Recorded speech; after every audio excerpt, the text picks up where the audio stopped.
Graça e paz, irmãos. Ainda continuando a nossa série de meditações sobre oração e levando em consideração que é sempre melhor aprender com Jesus, ele nos ensinou a orar, dizendo a excelência de oração para nós. E quando nós lemos em Mateus, no capítulo 6, a partir do versículo 9, ele diz: portanto, orareis assim. Ele diz: Pai, é para orar ao Pai. Não quero dar indireta para ninguém. Não sou de dar indireta e nem o púlpito me foi entregue para isso. Mas é Jesus que diz: quando orardes, dizeis Pai. Não diz santo fulano, nem santo cicrano, nem santa beltrana. É Pai. Quando nós vamos orar, não vamos clamar por quem já morreu. Nós vamos orar ao Pai. E nós temos que dizer: Pai nosso, primeiro, tu estás no céu. Ora, mas se ele está no céu, eu estou na terra, como ele me ouve? Significa que eu entro no ambiente em que eu vejo a superioridade, a excelência, a supremacia do Deus que está nos céus e que me ouve quando eu falo na terra. Primeiro, santificado seja o teu nome. Venha o teu reino. Seja feita a tua vontade, assim na terra como nos céus. Então nós vemos Jesus nos ensinar a nos dirigirmos a Deus primeiro, a Ele. Falando dele, é tudo para Ele. Agora então nós vamos entrar com as nossas petições. O pão nosso de cada dia dá-nos hoje. Olha que Jesus nos ensina que a nossa primeira necessidade não é supérflua. Nós não vamos a Deus para pedir rebarbas. Nós vamos pedindo o suprimento. Mas o suprimento de hoje, Ele dá hoje. E o de amanhã, Ele dá amanhã. Ele ensinou o povo do deserto, no deserto, que Ele mandava o maná todos os dias. E no único dia, quando Ele não mandava o maná, então o povo podia pegar o maná na véspera. Quantas vezes nós estamos tão interessados e tão preocupados e tão aflitos pelo futuro que nós queremos o pão nosso de todos os meus anos na terra, o Senhor me dá hoje. Porque esse pão estando na minha mão, eu sei cuidar dele. Se está nas suas mãos, eu não sei se o Senhor vai me dar amanhã, mas estando na minha mão, já seguro hoje. Nós temos dificuldade de crer, de viver a verdade, de que aquele Deus que supriu ontem é o Deus que tem o poder e o interesse para suprir hoje e para suprir amanhã. A nossa cultura é tão completamente devastada pela ansiedade que, apesar de Jesus Cristo nos ensinar que é o pão de cada dia, nós oramos isso, mas lá no nosso coração nós queremos o pão nosso de todo o meu futuro me dá hoje, que é para eu saber fazer minhas aplicações. Primeira coisa, temos que pedir a Deus o suprimento imediato das nossas necessidades. Quando nós lemos lá em 1 Timóteo 5, no versículo 8, Paulo diz: ora, se alguém não tem cuidado dos seus e especialmente dos da própria casa têm negado a fé e é pior do que o não crente. Então, nós precisamos cuidar da nossa família, cuidar da nossa casa. Acha que Deus não está provendo pela família dele? No momento em que você se rendeu a Jesus Cristo, você se torna filho de Deus. Você passa a pertencer à família de Deus. Lógico que ele vai suprir.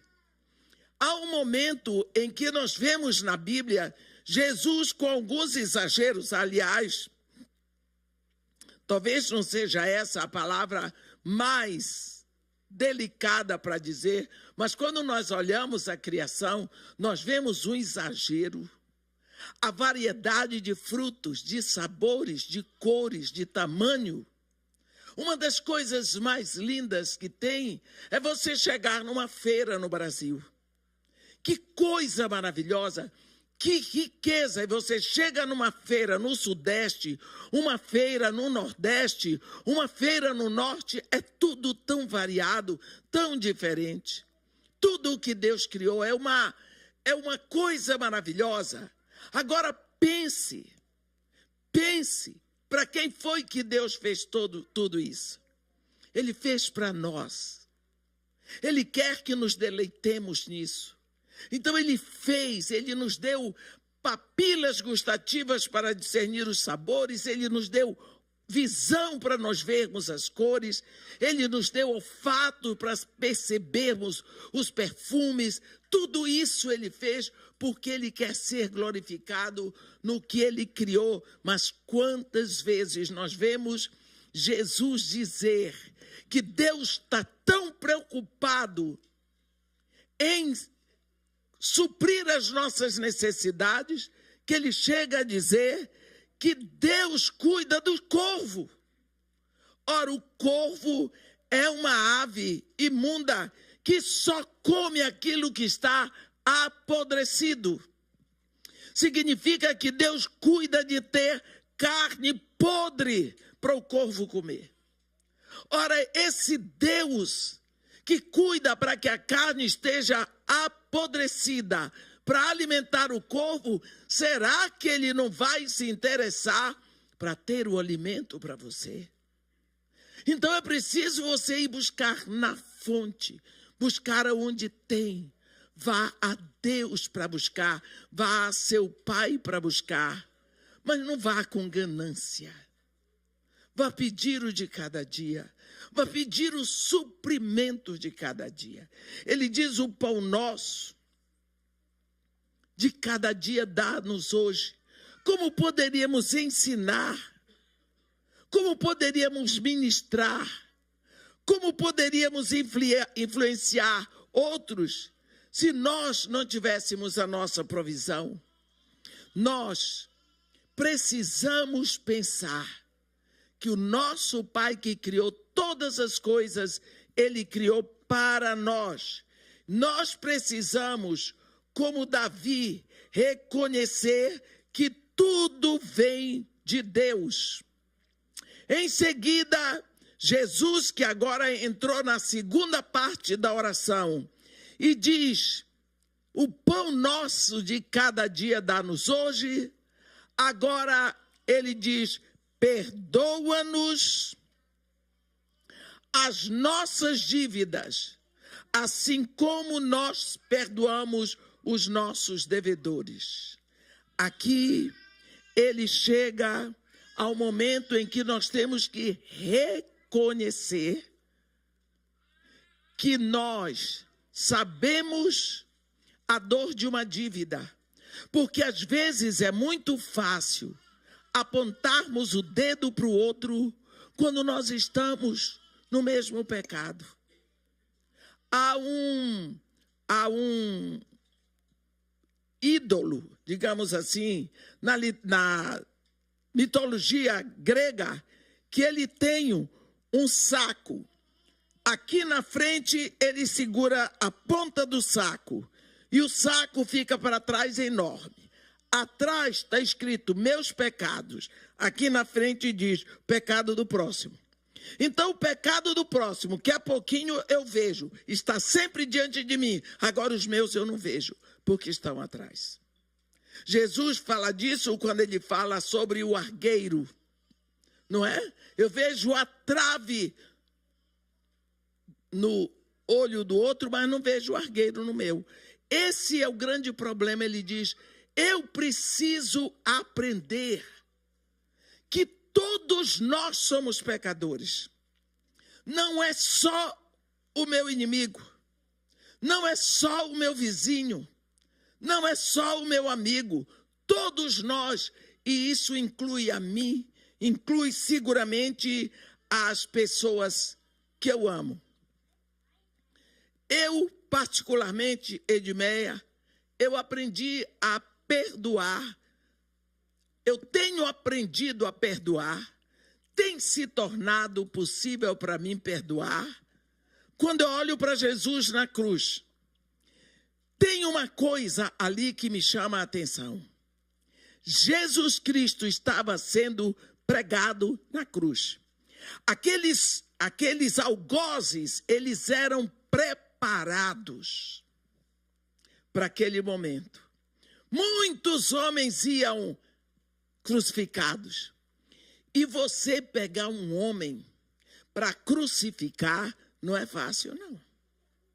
Porque os homens que iam crucificados eram homens fortes, eram homens robustos, eram homens atléticos, porque naquela época não tinha aquele negócio de levantou, sentou, entrou no carro, dirigiu. Hoje nós não estendemos a mão nem para levantar, nem para descer o vidro do carro. A gente aperta o botãozinho. Você chega em casa, senta e você pega o controle e vai mudando tudo. Você não levanta. Quando levanta de lá, porque acabou o programa. Quando começou a televisão, a gente levantava, ligava a televisão, voltava. Para aumentar o volume, ia lá na televisão, voltava. Para mudar o canal, ia lá na televisão e voltava. Volta lá, muda de novo. Hoje não. Hoje você paga para não se movimentar e depois paga a academia para se movimentar. Não dá para entender, mas as pessoas fazem assim, não é? Mas naquela época em que se crucificavam as pessoas, você pensa, o que são 2 pedaços de madeira não muito largos? Para você prender um homem daquele, ninguém queria ser preso na cruz. Então você pode imaginar a dificuldade que um algoz tinha para prender as 2 pernas de um homem que queria chutar. Pense nisso. Ninguém queria ser preso na cruz. A dificuldade daqueles algozes, eles eram treinados para aquele momento. Para prender, para segurar. Aqueles homens eram treinados para rir na cara do crucificando, porque o crucificando para ele era uma pessoa abjeta. Você já imaginou as palavras de maldição, para não dizer os palavrões que saíam da boca daquele que estava sendo crucificado? Agora você pode imaginar a surpresa que eles tiveram quando foram pregar Jesus na cruz. Jesus simplesmente cruzou as pernas para eles fincarem um prego, abriu os braços e entregou as mãos. Que coisa sem graça. Eles disseram, puxa, fomos treinados tanto tempo, esse aqui vem e se entrega assim. Poxa, não teve nem graça, né? Ele simplesmente diz a primeira palavra na cruz. A Bíblia registra que ele falou 7 vezes na cruz. A primeira palavra foi Pai, a última foi Pai. Ele diz, Pai, perdoa-lhes. Eles não sabem o que fazem. Os algozes fincavam aquele prego horrível nos pés e nas mãos, E ele dizia: Pai, perdoa-lhes. Eles não sabem o que fazem. Bem, será que aqueles algozes sabiam o que estavam fazendo? Não. Eles não sabiam que eles faziam parte de um plano eterno. Eles tinham que prender Jesus na cruz por causa de mim, por causa de você. Eles não sabiam realmente que eles estavam fazendo um trabalho para que Jesus pudesse ser o Redentor. Eles não sabiam que hoje nós estaremos falando deles. Então, quando a pessoa está fazendo um mal a mim, ela nunca sabe que ela pode estar me fazendo bem. Do ponto de vista dela, ela pode estar fazendo mal para me prejudicar. Mas do ponto de vista de Deus, ela pode estar me aplicando um sofrimento que vai fortalecer os meus músculos espirituais, os meus músculos da fé. Eu vou ficando cada vez mais forte na fé, porque ela vai me perseguir, mas eu nunca vou ficar abandonada. Então nós precisamos olhar para aquela pessoa que nos causa danos como uma pessoa que não tem noção do que ela está fazendo. E quando você olha para uma pessoa que você sabe que ela não sabe o que está fazendo, então você precisa ter misericórdia dela. Uma vez, eu vendi um carro para um rapaz. Ele não me pagou. Eu confiei, porque, afinal de contas, ele era líder de louvor da igreja. Não me pagou. Quem disse que a gente faz negócio assim? Eu fiz, foi o primeiro e o último. Eu aprendi a lição. Acabou. Confiar em crente como se crente não fosse pecador. Onde já se viu isso? Eu não sabia que aquele era o último ato para eu ter a resposta da minha oração de 18 anos. Eu estava 18 anos orando, pedindo a Deus uma caminhonete, cabine dupla. Eu precisava, eu orava, eu só dizia para Deus assim: o Senhor parece que não está me entendendo, eu vou orar em outra língua. Eu preciso, eu necessito, eu não tenho mais como continuar fazendo o trabalho. Se o Senhor não me der uma caminhonete, 3, 4 vezes por dia, 18 anos. Pronto. Depois disso, eu vou dizer uma coisa para vocês. Eu tive tanta raiva daquele rapaz. Você já teve raiva de alguém? Chegou o momento que eu orava por mim para Deus tirar do meu coração. É horrível você sentir raiva. Foi naquela necessidade,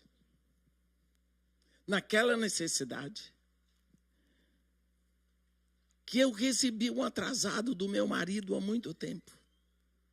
Petrobras chamou, me pagou, e de uma hora para outra,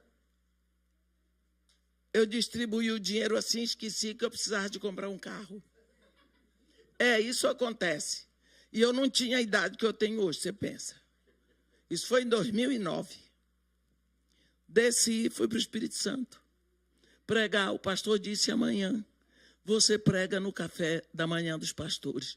Todos os pastores do Espírito Santo lá. Preguei, aquei, cantou. No final, o pastor morreu esse ano passado, né?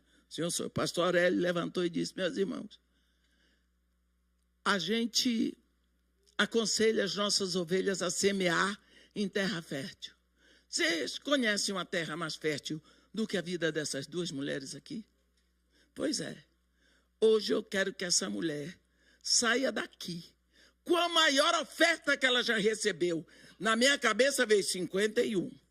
porque a maior oferta que eu já tinha recebido era 50 mil reais do pastor Simon Antônio de Araújo, lá no Brasil.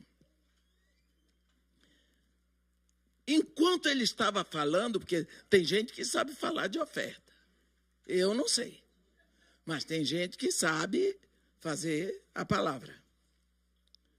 A mulher dele puxava assim na calça dele, era uma calça jeans. Ele fez, quando ele tomou um susto, ele virou para mim e disse: a senhora quer uma picape? Cabine dupla? Nova? Eu disse: pastor, isso é uma coisa muito cara, não vou conseguir pagar o juros. Está tudo pago. Ele tinha encomendado, quem é de Vitória sabe, na Curumã, uma picape Hilux, cabine dupla, automática, banco de couro, para dar de presente para a esposa dele que ia fazer aniversário. Mudaram para uma fazenda e a picape chegou, ele botou escondida numa garagem da fazenda, de tão grande que era a fazenda, um sítio lá junto de Vitória. Enfeitaram a picape toda. Sexta-feira à noite deram para a mulher dele. Foi aquela festa, foi aniversário. De madrugada, ela diz que o Espírito Santo disse para ela: esta picape é para ser dada para minha serva Edmeia. Ela disse: sim, senhor. Mas ela é médica, doutora Suzana. Foi atender um chamado de emergência. Não deu tempo de falar com o marido. Quando chegou, eu estava pregando. A picape veio parar na minha mão. 18 anos. E eu aqui com raiva do homem que me roubou a Paraty velha.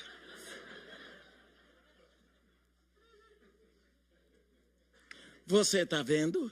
E Deus olhando para a minha cara. Será possível que você está ficando velha, você não aprendeu que eu sou o seu supridor? Todas as vezes que eu quero reclamar de alguma coisa, eu me lembro de uma palavra que Deus diz: porventura, vos faltou alguma coisa? Já te faltou alguma coisa? Você já passou fome? Você já ficou sem dinheiro para pagar os funcionários da casa de Marimarta? O que é que está lhe faltando para estar pedindo tanto, tão aborrecida? E não fico vermelha porque sou preta. Então, quando nós chegamos para pedir a Deus o pão nosso de cada dia, dá-nos hoje, perdoa os nossos pecados, assim como nós perdoamos. Eu preciso ter misericórdia de quem me faz o mal. Porque de quem me faz o bem eu não preciso nem fazer esforço. Então, todas as vezes que uma pessoa me faz o mal, eu fico dizendo: Pai, perdoa, porque ele não tem noção. Não tem, porque se a pessoa soubesse que você é filho de Deus, ela não faria. Porque eu não vou maltratar a Priscila. Porque senão o pastor Seni e Eva vão me botar para dormir na neve. Você está entendendo? Quando você maltrata um filho de Deus, é porque você não sabe que ele é filho de Deus. Você não sabe que está ofendendo diretamente ao Pai. Então, para você perdoar alguém, é preciso que você, na hora, busque ter misericórdia dele. Ele não sabe o que está fazendo. Mas, irmã, e se o cara não for filho de Deus? Pode não ser hoje, pode ser amanhã. Como que você acha que Paulo entrou na história? Quem diria que Paulinho de Tarso, como diz o rei, aquela peste que está escrito lá, está escrito peste, lá ia ser o grande Paulo. Ele saiu para Damasco para matar. No meio do caminho teve encontro com Jesus. Acabou a história. Então, Peça sempre a Deus que coloque no seu coração misericórdia por aqueles que lhe ofendem. E o que vai acontecer é que Deus vai ter sempre misericórdia de você pelos seus pecados. E Jesus continua dizendo: não nos deixes cair na tentação. Isso é um problema sério. Porque a tentação chega, você não tem que cair nela. Porque ser tentado não é pecado. O pecado é quando você cai na tentação. Digamos que vem um mau desejo. Enquanto você está desejando, não está pecando, a não ser que você deixe a sua mente ir ao pecado. Mas você pode cair. Enquanto Eva estava batendo papo com o diabo, ela estava tentando fazer as coisas certas. Sabe por quê, meus irmãos? Porque a mulher foi tentada, o homem não foi, não. Adão não foi tentado. Adão pecou de cara limpa. Mas Eva foi tentada. Quando você cai, que Deus lhe defenda na tentação, aí você pecou. Você vê Jesus Cristo dizer, no capítulo 22 de Lucas a Pedro: Simão, Simão, Satanás te reclamou para te peneirar como quem peneira trigo. Eu, porém, roguei por ti, para que a tua fé não desfaleça. Quando Jesus disse isso para Pedro, Pedro olhou para Jesus, nem respondeu. Imagina, eu. Senhor, eu estou pronto para ir contigo para a prisão até para a morte. Jesus Cristo disse: Simão, antes que o galo cante, 3 vezes tu vai me negar. Pedrão nem respondeu. Imagina, eu negar o mestre que eu tanto amo. A Bíblia é um livro terrível. A Bíblia diz que quando Jesus foi preso, Pedro já o seguia de longe. O machão estava amarelando. Seguia de longe. Depois, fez aquele papelão no meio dos escarnecedores de Jesus. Está vendo? Caiu na tentação. Quando nós nos sentimos muito seguros, estamos próximos a cair. Quando nos seguramos na nossa própria força, quando fazemos da carne o nosso próprio braço. A Bíblia diz: maldito o homem que confia no homem. Porque confiamos em nós. Eu não faço isso. Eu não sou capaz de fazer aquilo. Que vergonha que fulano fez. Cuidado. Do jeito que ele caiu, você pode cair também. E nós precisamos andar com os olhos bem abertos contra as tentações e, seguindo o conselho de Jesus, sempre dizer: Pai, não me deixes cair na tentação. Eu sempre, quando oro pelos meus filhos, pelos meus netos, eu digo: Senhor, livra os seus pés de pisar em alguma armadilha. Porque a Bíblia diz em Efésios que Satanás prepara armadilhas para nós cairmos. E nós podemos cair. É triste ver pessoas que admiramos, pastores, sim, por que não, caírem em armadilhas. Homens que já andaram tanto, que já aconselharam tanto, que têm consciência, caírem em armadilha. Tentação. E, no final, Jesus fecha. Nós vemos, primeiro, Pai nosso que estás nos céus, santificado seja o teu nome, venha o teu reino, seja feita a tua vontade na terra como nos céus. Acabou? Agora vem a nossa parte. O pão nosso, Agora vamos pedir para nós de cada dia dar-nos hoje.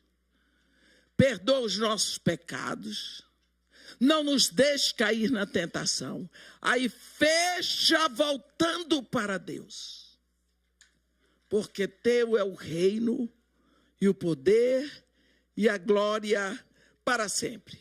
Quantas vezes nós não estamos prontos para entender essa questão de reino, poder e glória? Por exemplo, porque Jesus aponta no final da oração: teu é o reino, teu é o poder, tu é a glória. Isso está totalmente fora da nossa esfera. É totalmente diferente. Você pensa aqueles discípulos, pescadores, homens simples, eles não estavam nem acostumados a ver os efeitos nas telas dos cinemas, como nós vemos, homem voando, homem-aranha, não viram. A mente deles não chegava lá. De uma hora para outra, eles viram Jesus acalmando a tempestade. Meu Senhor, deu ordem ao vento. Quem é este? Eles disseram que até o vento obedece, as ondas obedecem. Gente, onda tem ouvido? Não. Vento tem ouvido. Obedeceu o comando dele. Quem é esse? Aqueles homens ficaram estarrecidos. Ondas e vento sujeitos à vontade dele, à palavra dele. Isso é poder. De uma hora para outra, aqueles homens viram peixes pulando para dentro do barco. Viram.